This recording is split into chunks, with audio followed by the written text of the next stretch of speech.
Soar to new heights during Iowa Public Television's festival, March 10th through the 22nd. There's adventure, science, debris, tornado, right in front of us. And nature. TV worth watching on Iowa Public Television. Our friends make the difference. Become one during festival. You're watching Iowa Public Television.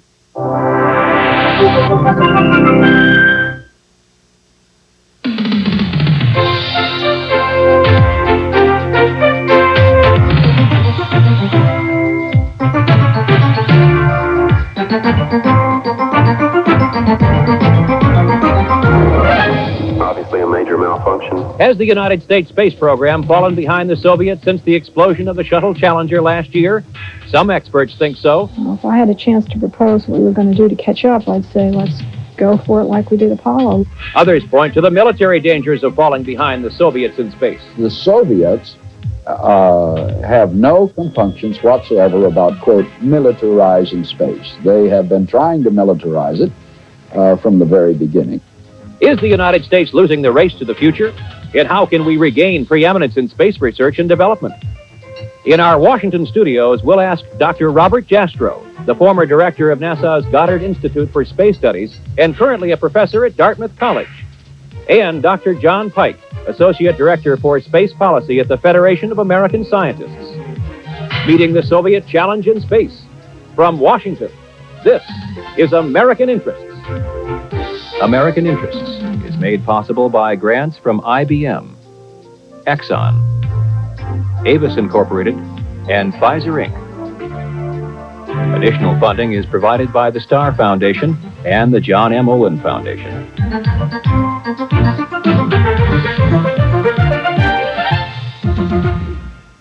Welcome to American Interests. I'm Peter Krogh. The U.S. space program, once the pride of the nation and the envy of the world, has long been the leading edge of modern American technology. A nation that could send men to the moon would be able to solve nearly any technical problem.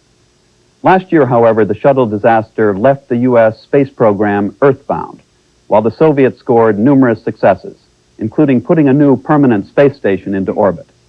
It's now time to ask, has the Soviet tortoise overtaken the American hare? We choose to go to the moon in this decade and do the other things, not because they are easy, but because they are hard. Because that goal will serve to organize and measure the best of our energies and skills.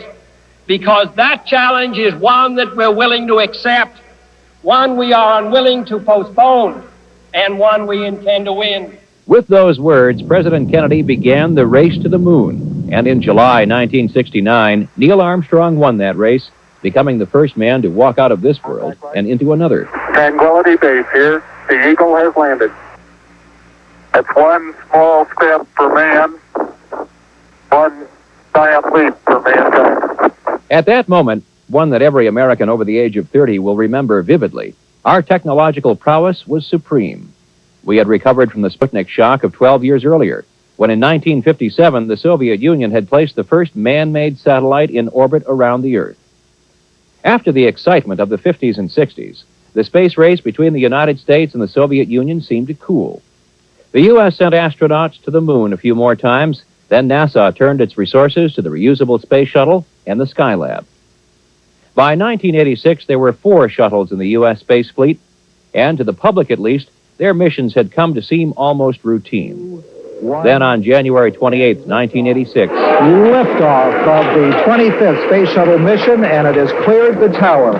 78 seconds after liftoff, the Space Shuttle Challenger exploded. Challenger, go at throttle up. Challenger, go at throttle up.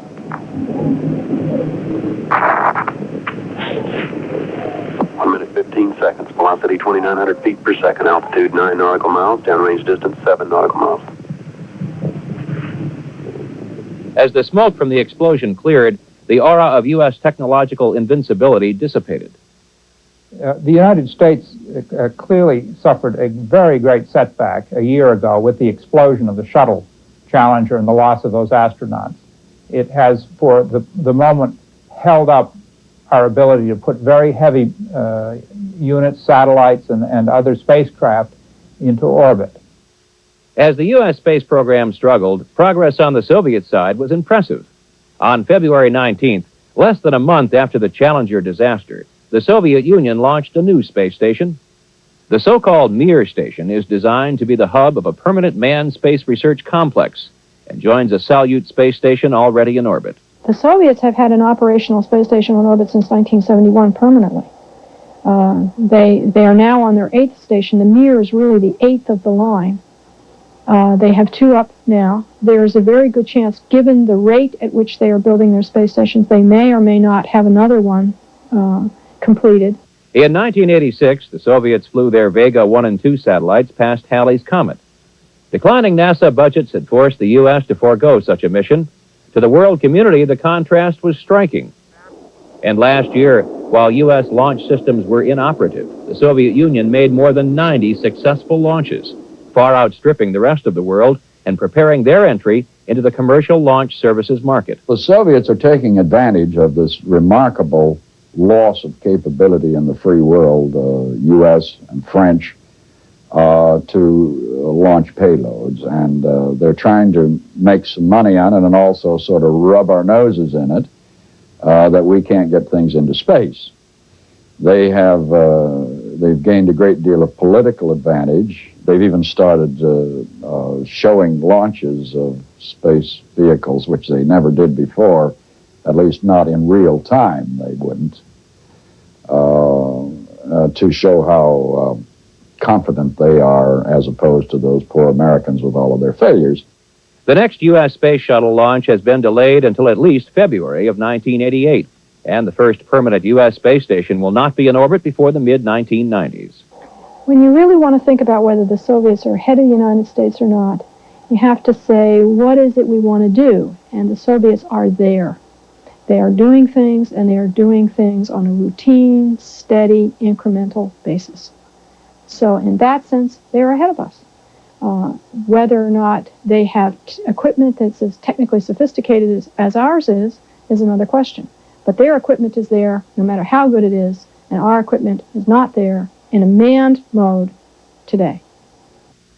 Joining us to discuss the ramifications of U.S.-Soviet competition in space are John Pike, Associate Director for Space Policy at the Federation of American Scientists, and Dr. Robert Jastrow, former Director of NASA's Goddard Institute for Space Studies. Mr. Pike, the Soviets are up there in space. We're down here grounded by the Challenger tragedy. Are you worried? Well, it's not exactly accurate. We're still in space. We have had an interruption in our ability to put satellites in space, but the hundreds of satellites that we had launched previously are still up there operating. We've had an interruption in our rockets, but not in the satellites. We're still getting weather forecasts. We're still getting dozens of channels of television. We're still getting long-distance telephone service. If the Soviets had had an interruption in their rockets the way they have, their space program would be out of business. So you have to look both at the rockets that are going up as well as the satellites that are already up there. Dr. Jastrow, are you worried? Somewhat, because these setbacks have created a vacuum which a number of other nations are rushing to fill, and there's a big commercial market there. We may not be able to recapture market share, and I mean not only the Soviets, but the Chinese, potentially the Japanese, of course the Europeans. What are the Soviets doing up there? I mean, they've got men up there, and they keep them up there. Well, they believe a lot in the human brain behind the human eyeball. And they use manned flight a great deal in both the military and the civilian programs. I believe that they are doing commercial space processing at a level that transcends our own efforts in that field prior to the Challenger accident. I'm told that they have grown large crystals of gallium arsenide and that the solar panels on their latest space station, the Mir, are covered with gallium arsenide, which they may have produced in space. Mr. Pike, where are the Soviets obviously ahead of us in space? Well, there are some areas. They launch 5 times as many satellites as we do. Their cosmonauts have accumulated several times as many days in space as we have. But it's not clear that that's really being ahead. They launch 5 times as many satellites. Ours last 5 times longer. Their cosmonauts have spent more time in space, But our astronauts complain of being overworked. Their cosmonauts complain of being bored. And again, when you look at what is coming back down, we're getting 60 or 80 channels of television off of our satellites. In Russia, you're stuck with 3 channels. Where do you see them as being most obviously ahead of us, and well, in a worrisome way? Yeah, I would say mainly in the plans for the space station, which has a very important scientific as well as commercial application in my view, and also in their ability to keep their crews in orbit for a long time. I think their record is 237 days, about 8 months. And that's interesting because when we get to doing serious business in space on the station, repairing satellites and doing other things, that experience will stand them in good stead. And you know, we're not the only people in this anymore. The rest of the world is watching this, and they're all voting with their feet, rushing to get on board the Soviet station and the Soviet satellites. And I think it really is a major setback for the United States, analogous to, although not as intense as the trauma that accompanied the Sputnik launching. Where are we most obviously ahead of them? Where are our edges? I would say that our ability to develop new technology rapidly and move ahead when we want to is unparalleled, except by the Japanese. The problem here is we're not sick in any serious sense. We have starved this little program to death. You know, in 1966, and I was working for NASA then, and the funding was at a peak to get us to the moon, we were spending 6% of the federal budget. At that rate, we would have a NASA budget of $60 billion today. We have been running along at $6 or $8 billion, and we're trying to get up to 10. These are still starvation wages, and you can't do the great things we did in the 1960s on a starvation budget. Now, the Soviets are ahead of us in man time in space. They're ahead of us in materials processing in space. They're ahead of us, as I understand, in space medicine, and they're closing the gap in shuttle technology and in heavy launch technology. And you're not concerned? Well, I am concerned in the sense that I think that the United States needs to continue to have a program that is second to none. I was very concerned when last year the Europeans, the Japanese, and the Russians all sent scientific probes to Halley's Comet, and we didn't. That's a clear area where I think the United States has fallen behind. The problem we have today, though, is that, unlike the 60s, it's not clear what the competition is. We were able to mobilize very large resources in the 1960s when there was a clear question of national prestige and where the goal was very clear, getting to the moon. Isn't that question still there? I mean, the Soviets are up there. Certainly the question of national prestige is there, but the question is, what is the competition about? There is no clear-cut win or lose goal like going to the moon. Now the competition is in terms of economic development and scientific. I think there is, and I suspect John doesn't agree with the assessment here, but we have a very big project in mind. It's called the space station. It's bigger than the one the Soviets just put up, which is called the Mir, but it's smaller than the one that they will have when they have docked extra modules to the 6 docking ports. The space station is very important. My scientist friends like Jim Van Allen say, let's scrap this money we're spending on manned flight and put it all into things that he likes to do, scientific satellites. I want to point out that the important satellites we're putting up in the next decade are 4 scientific observatories that cost upwards of $1 billion apiece. You cannot throw $1 billion away for lack of a screwdriver and a voltmeter. You need men to go up there, refill the liquid helium jars, tune up those voltages, and so forth. The space station is important. It's a goal as worthy as a landing on the moon of national attention. And I've been told that the Congress is upset because Jim Fletcher's original estimate of, or the NASA estimate of $8 billion went to perhaps $13 billion, and privately there are rumors of $21 billion. And I ask you, what is it worth to the American people to be not preeminent, but just competitive in space? Isn't it worth $21 billion spread over 5 years? I would think so. Do you believe the space station ought to be our vehicle for regaining preeminence? And would this involve an acceleration of the program and the kinds of figures that are mentioned here? I think that the space station is the next large goal for the American space program. There's been a lot of loose talk in the last year. Let's forget about the space station, put a base on the moon, send men to Mars. I think that we need to learn to utilize near-Earth space for benefits for science and for our economy, and the space station is the way to do it. I'm not sure that we ought to build it as rapidly as Dr. Fletcher is talking about.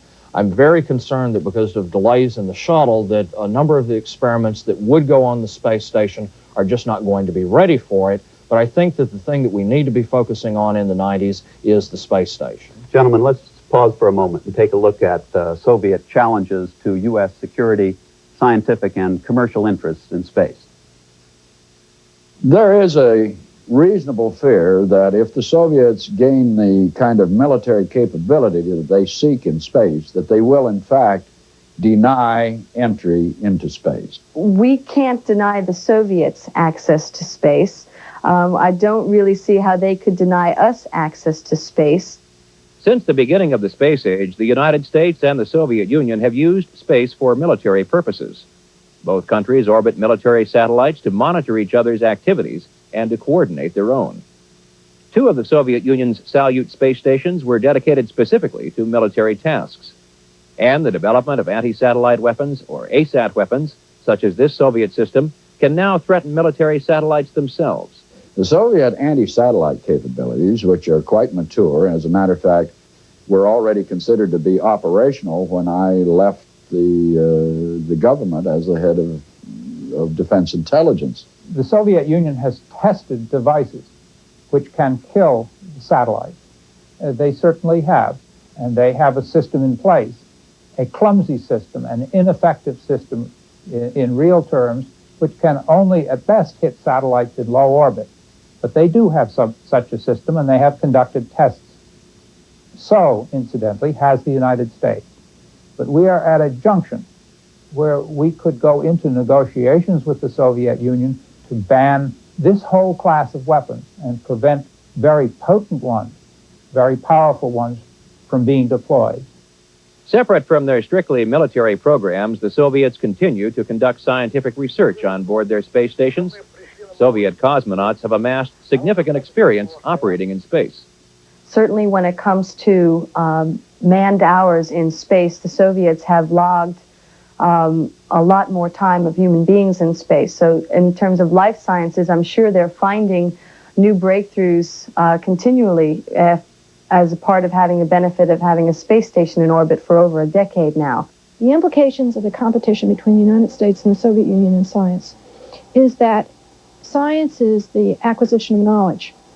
And knowledge is the foundation of understanding for both practical applications, for building, for learning, for doing new things. For knowledge is power. Knowledge is how you do things. Knowledge is what gives one man an advantage over another man. Therefore, the Soviets are gaining knowledge by the kinds of experiments they're conducting, by the kinds of scientific work they're doing, by the satellites they're sending out, by the Explorer satellites they're sending out, by the missions to Mars they're sending out. All of those things are giving the Soviets an advantage. In the commercial launch field, the Soviets are aggressively marketing their Proton launchers. They offer to put satellites into orbit for $43 million, about half the price quoted for the U.S. shuttle or Western Europe's Arianespace. The Soviets are also using the weightless environments of their space stations to manufacture technologically advanced computer chips and specialty glasses. The Soviets are actually making some glasses which they're sending back down and using in their product lines already. So they are providing things for their commercial area as of today from their space station. Not a lot, but they're producing some things. Space is going to be very important to the general competition between the United States and the Soviet Union, if for no other reason than space is in fact the future. Space is the future. And it holds the future of our security, and it holds the future of a great deal of economic progress, scientific progress, and even just plain additional knowledge for the human race. And we dare not surrender space to the Soviets. Dr. Jastrow, what threats to our security are posed by Soviet progress in space and the kind of program they have mounted? I think there is a direct challenge in the potential military control of space. We must be able to guarantee military access to space, as we had to have a military guarantee of access to the oceans in the 19th century. Are they ahead of us in the militarization of space, would you say? I would say they are. You know, 85% of their launches are military or partly military in their purpose. I think that there's a growing concern in this country, and I don't think it would take us long to catch up. If we have the will to do what it. are the military purposes? Well, they launch reconnaissance satellites, and they launch, which we do also, they launch satellites equipped with radar to spy on the positions of our naval vessels, and that's a serious threat to our Navy, which it's quite concerned about. And electronic intelligence satellites that pick up the vessels by their radar emissions. And we don't have anything like that. They also have a functioning ASAT weapon, which... Anti-satellite weapon. That's right. Which John and some of his colleagues dismiss as crude and primitive, except that on its radar homing tries, it was successful in 7 out of 9 of the last attempts. They haven't bothered to test it since it had so many successes. What do you see as the threats to our security, Mr. Pike, by the Soviet position in space? Well, the Soviets certainly are launching a lot of photographic reconnaissance satellites. That accounts for half of their space program. Their poor satellites, though, only last a couple of weeks. Our reconnaissance satellites last for about 3 years. So they're trying very hard, but achieving the same result. I am concerned. Let me just mention one thing. They get a very important advantage from, again, what John dismisses as primitive, short-lived satellites. They can throw up 1 or 2. In the Falklands War, for example, and the Lebanese War, they threw a few up to see what was going on. Ours are too expensive to do that, so I wouldn't... we don't have to do that because our satellites are so much more capable than theirs. I am concerned about their anti-satellite weapon. I certainly don't want us to be blinded by their weapons. What does this have the capability of doing? Interdicting our communications, our space-based interdicting our verification of arms control? It's only really capable against our very low altitude photographic spy satellites. Now, fortunately, we're coming up with a new satellite that's going to have a fuzz buster on it, a little radar warning device, so that it can run away from their sensor and throw off flares to confuse it. As long as they cannot test further their existing anti-satellite weapon and can't test new ones, then our satellites are going to be safe. Now, they stopped testing almost 4 years ago. We stopped testing our new anti-satellite about 2 years ago. And as long as we continue with this ban on testing of these weapons, our satellites are going to be safe. Some people have gone so far to say that the Soviet lead is frightening to the point that they might deny us access to space at the time that we get back on our feet and back on our Challenger and up there. Is this just an apocalyptic vision of what is happening? I think that's totally made up. There are certainly some very real things that we ought to be concerned about. But I think that we need to differentiate between real concerns and these totally made-up concerns. I think John is too optimistic, and I would give the answer yes and no to your question. If we get going, I think we can maintain our access to space. If we don't get moving with a military guarantee of access to space, then the Russians will be in a position to close the door and say, you can't come up here. How would they do that? With anti-satellite weapons, on the ground as well as in space. They have a ground-based laser now in Sarashagan, which the CIA has confirmed has the capability for blinding and disabling our satellites at this very moment. So they just close the door to space? Well, they're working towards that end as far as we can tell, or as far as the CIA can tell. And I'd certainly like to make sure that they're not going to be able to do that. We avoid that problem in 2 ways. Number one, we agree with them that we're not going to test and develop these weapons. We're making some progress in that area. The other thing that we do is that we make sure that our satellites would be resistant to those weapons. We put armor on it, we put shutters on their optics, we make them maneuverable, decoys, and so forth. We certainly need to be working in that direction, but we are not going to protect our satellites by shooting at their satellites. How about the commercial implications of where they are? They seem to be beating us at what we're supposed to be best at, which is the economic applications of space exploration. They're ahead of us in manufacturing in space. They're renting out their launches at bargain-basement prices. The biggest commercial market for space that we have found thus far, really the only significant commercial market thus far, has been communication satellites.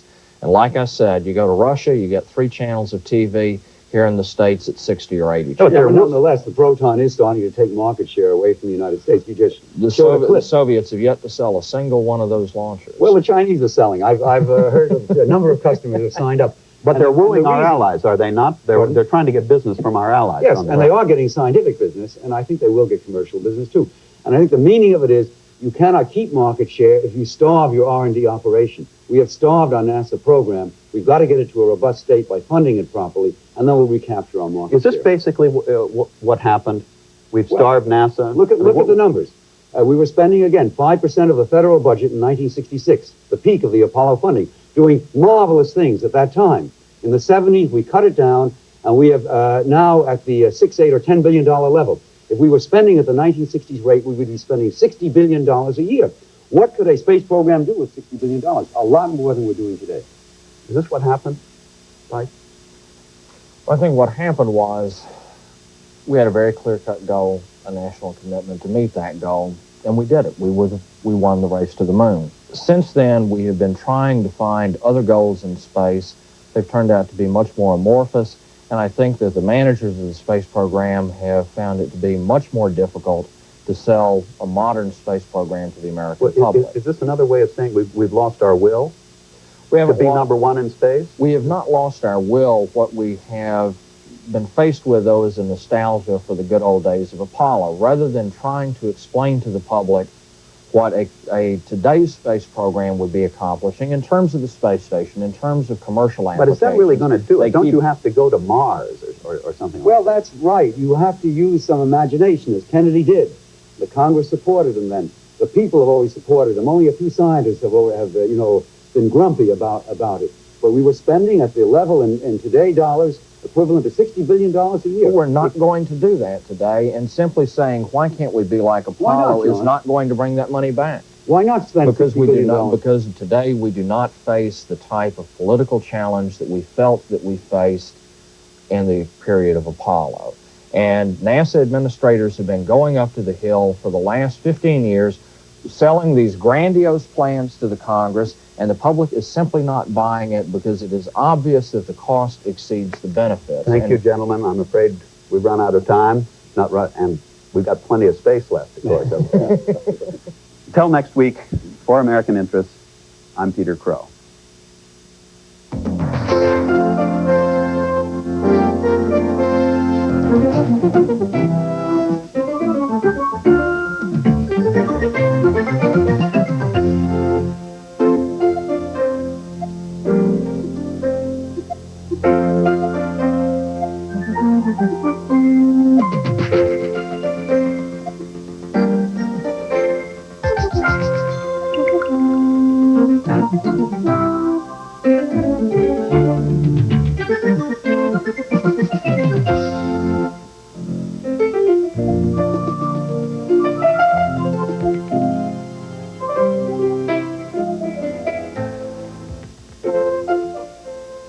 American Interests is made possible by grants from IBM, Exxon, Avis Incorporated, and Pfizer Inc.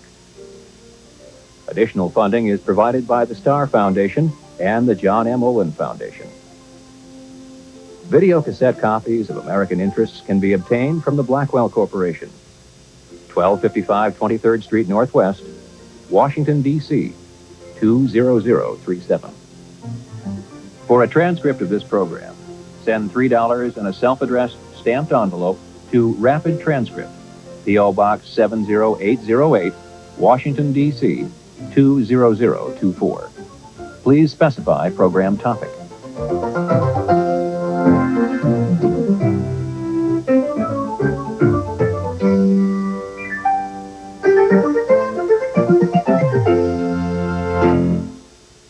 This program was produced by the Blackwell Corporation, which is solely responsible for its content.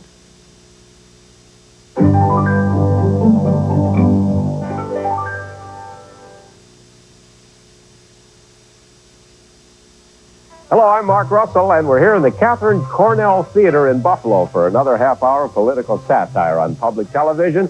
We've got topical songs as we search the headlines for the whimsy therein. Well, the lights are ready. Cameras are ready. I'm ready. And boy, look at that audience. Could somebody check on the date? Enjoy Mark Russell Wednesday evening at 7 on Iowa Public Television.